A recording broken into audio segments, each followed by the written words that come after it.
আমরা নামাজ পড়ি, কিন্তু নামাজ আমাদের পরিবর্তন করে না। কেন জানো? হ্যাঁ, কারণ আমরা জানি না নামাজ কাকে বলে। আজ আমরা এমন এক সময় আছি যখন আমাদের সবচেয়ে বড় সমস্যা তাড়াহুড়ো।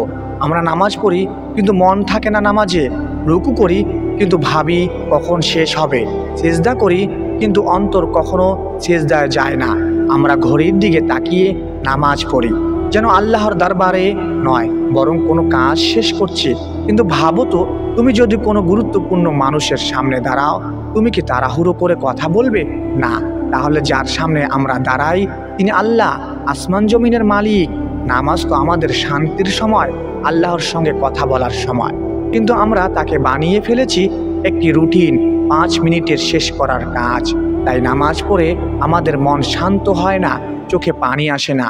রাসূলুল্লাহ সাল্লাল্লাহু আলাইহি সাল্লাম বলেছেন, যে ব্যক্তি নামাজে স্থির থাকে না তার নামাজ অর্ধেকও হয় না।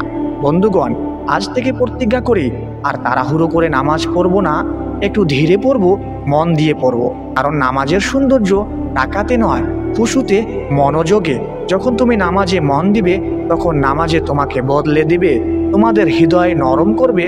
আর তখনই তুমি বুঝবে নামাজ শুধু ফরজ নয়, নামাজ হলো আল্লাহর সাথে ভালোবাসার সাক্ষাৎ।